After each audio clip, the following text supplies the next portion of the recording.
Praise lord. మరొక అంశంతో మిమ్మల్ని కలవటానికి ప్రభు ఇచ్చినటువంటి మహాకృపకే ఆయనకే మహిమ. షలోం. ఈరోజు వాక్యము ద్వితీయోపదేశకాండము 28వ అధ్యాయము 2వ వచనంలో ఇలా రాయబడింది. నీ దేవుడైన యెహోవా మాట వినిన ఎడల ఈ దీవెనలన్నీ నీ మీద ప్రాప్తించును, నీకు ప్రాప్తించును. ఆమేన్. హల్లెలూయా. ఏంటి ఆ దీవెనలు? నువ్వు పట్టణములో దీవించబడతావు, పొలంలోనూ దీవించబడతావు. నువ్వు లోపలికి వచ్చినప్పుడు దీవించబడతావు, వెలుపలికి వెళ్ళినప్పుడు దీవించబడతావు. నీ గంపయు నీ పిండి పిసుకు నీ తొట్టియు దీవించబడును, నీ గర్భఫలము దీవించబడును, నీ పశువుల మందలు దీవించబడును. నువ్వు అనేకులను ఏలేవాడుగా ఉంటావు, నువ్వు తలగా ఉంటావు. నువ్వు అప్పిస్తావు కానీ అప్పు చేయవు. నువ్వు అనేకుల్ని ఏళ్తావు కానీ అనేకులు నిన్ను ఏలరు. సో ఈ దీవెనలన్నీ నీ మీద ప్రాప్తించును, నీకు ప్రాప్తించును అని ప్రభు అయినటువంటి యేసుక్రీస్తు మనకి సెలవిస్తున్నారు. ఆమేన్. Praise lord. ఈ ప్రామిసెస్ అన్నీ మన పట్ల నెరవేర్పు జరగాలి అని అంటే నెంబర్ 1, నువ్వు రక్షకుడైనటువంటి యేసుక్రీస్తుని తెలుసుకోవాలి. ఆయన నామములో నువ్వు బాప్తిసం పొందాలి. ఆయన నీ ప్రభువని, నీ రక్షకుడని, నీ విమోచకుడని, నిన్ను పరలోకానికి సిద్ధపరుస్తున్నటువంటి ప్రభు ఆయనే అని నువ్వు గ్రహించాలి. హల్లెలూయా. Praise lord. సో ఈ విశ్వాసం కనుక మనకి ఉన్నట్లయితే ఈ వాగ్దానము మన పట్ల నెరవేర్పు జరుగుతుంది. ఇది అబ్రహాముకి ఇవ్వబడినటువంటి వాగ్దానం. ఎందుకంటే అబ్రహాము దేవుని నమ్మెను, అది అతనికి నీతిగా ఎంచబడెను. కాబట్టి అబ్రహామును బట్టి, అబ్రహాముకున్నట్టు విశ్వాసాన్ని బట్టి దేవుడు, ఒకవేళ అలాంటి విశ్వాసం మీకున్నట్లయితే ఇవి మీకు కూడా ప్రాప్తించును, మీ పైన కూడా నెరవేర్పు జరుగును అని ప్రభు సెలవిస్తున్నారు. మై ఫ్రెండ్స్, వినండి. దేవుని ఆశీర్వాదము, వాగ్దానము గనుక మనం పట్టుకోకపోతే ఈ లోకము చాలా జిగట గల దొంగ ఊపి వంటిది. అది మనల్ని బలహీనపరుస్తూ, నిరుత్సాహపరుస్తూ, భవిష్యత్తు గురించి దిగులు, చింత పడేటట్లు చేస్తూ, మనకి నెమ్మది లేకుండా, సమాధానం లేకుండా, మనకి నిరీక్షణ లేకుండా మనల్ని దుఃఖానికి, ఓటమికి గురి చేయడానికి అవకాశం ఉంటుంది. ఎందుకనంటే ఈ లోకానికి అధికారి అపవాది. సో దేవుని కృప, దేవుని వాగ్దానము, దేవుని పట్ల నిరీక్షణ మన గనక వాక్యానుసారముగా, వాక్యాన్ని బట్టి, ప్రామిసెస్ను బట్టి మనం గ్రహించకపోతే మనం చాలా నష్టపోతాం. ప్రభు లేకుండా మనం ఏమీ చేయలేం. ఆయన ద్రాక్షవల్లి, మనం తీగలమై ఉన్నామని ప్రభు చెప్తున్నారు. కాబట్టి దేవుణ్ణి ఎవరైతే తమ సొంత రక్షకుడుగా, తమ హృదయములో విశ్వాసముతో ఆయనని చేర్చుకోవటమే కాకుండా ఆయన మన బ్రతుకుని మార్చగలడు, మనకు కావలసినటువంటి ప్రతి వనరులను సమకూర్చగలడు, మనకి శాంతి సమాధానం దయచేయగలడు, మనకి ఆరోగ్యాన్ని ఇవ్వగలడు. ఇది కేవలము ఆయన కృప ద్వారానే దొరుకుతుంది. ఆయన సహవాసంలో దొరుకుతుంది, ఆయన వాగ్దానంలో దొరుకుతుంది, ఆయన యందు నమ్మిక ఉంచితే దొరుకుతుందని ప్రభు సెలవిస్తున్నారు. ఈ నా మాటలు విని మీరు ఎప్పుడైతే దాన్ని విశ్వసిస్తారో ఈ వాగ్దానాలన్నీ మన పైన నెరవేర్పు జరుగుతాయట. హల్లెలూయా. Praise lord. నువ్వెందుకని ఒక పేదవాడిగా ఉండిపోవాలి? నువ్వెందుకని ఒక అప్పులు చేసే వ్యక్తిగా ఉండాలి? నువ్వు ఎందుకని నువ్వు నిరుత్సాహంలో, ఓటమిలో ఉండాలి? నువ్వెందుకని దిగులు, చింతతో ఉండాలి? దేవుని వాగ్దానాన్ని నమ్మితే ఆయన నీకు విడుదలిస్తారు.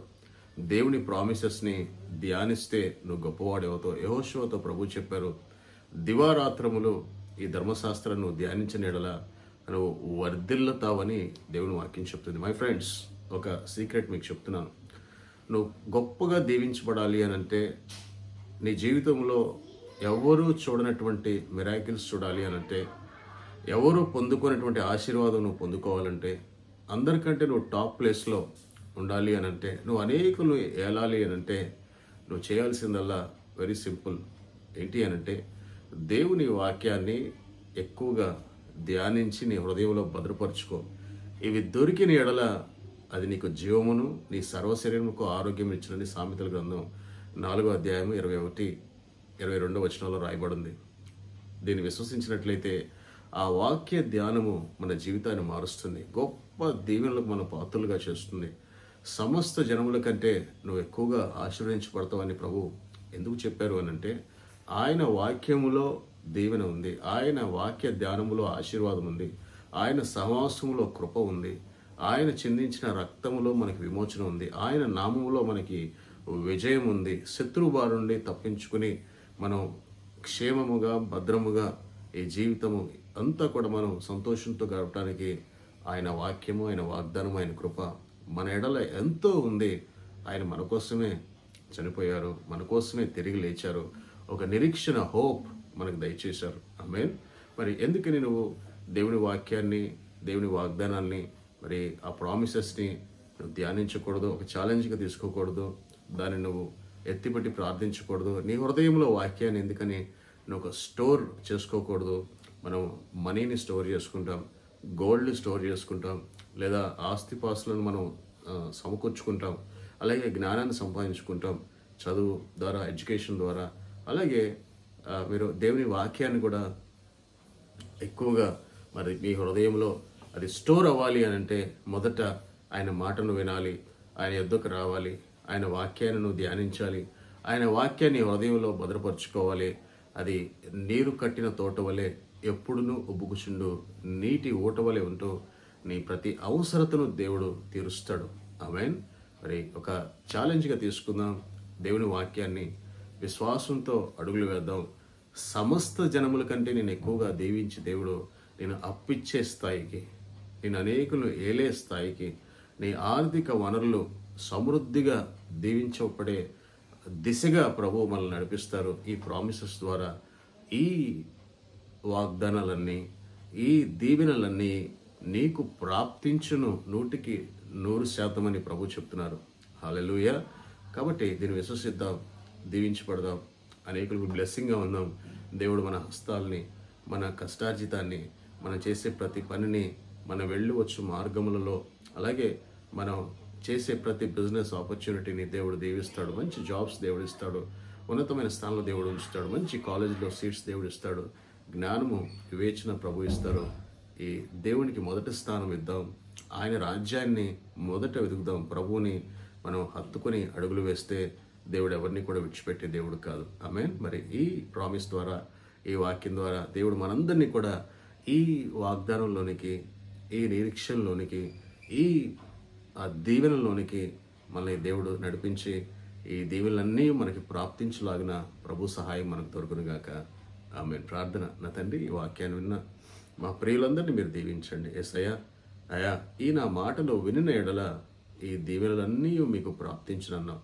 ఏవైతే నువ్వు అబ్రహాముతో చేయబడిన వాగ్దానం ఉందో అవన్నీ కూడా ఏ ఒక్కటి అయా మిస్ అవ్వకుండా మేము వాటిని అనుభవించుటకు, స్వాతంత్రించుకున్నట్టుకు, ఈ భూమిపైన నీ కృపను పొందుకొని గొప్పవాడిగా మేము ఉండటానికి, నీ నామాన్ని మహిమపరచడానికి మమ్మల్ని లేవనెత్తుకొని ఓటమి నుండి, నిరుత్సాహం నుండి, అపజయం నుండి, అపవాది తంత్రం నుంచి మమ్మల్ని తప్పించి నీ వాగ్దానం చేత, నీ వాక్యం చేత, నీ కృప చేత మమ్మల్ని భద్రపరచమని యేసు నామములో ప్రార్థిస్తున్నాం తండ్రి. ఆమేన్. ఈ వాక్యం ద్వారా మీరు బలపడ్డారని, ఈ దీవెనలన్నీ, ప్రభు యొక్క దీవెనలన్నీ మీకు ప్రాప్తించడానికి దేవుడు మిమ్మల్ని సిద్ధపరిచాడని మనస్ఫూర్తిగా నమ్ముతున్నాను. మరొక అంశంతో మళ్ళీ కలుద్దాం. అంతవరకు సెలవు. ప్రభు మిమ్మల్ని దీవించుగాక. షలోమ్.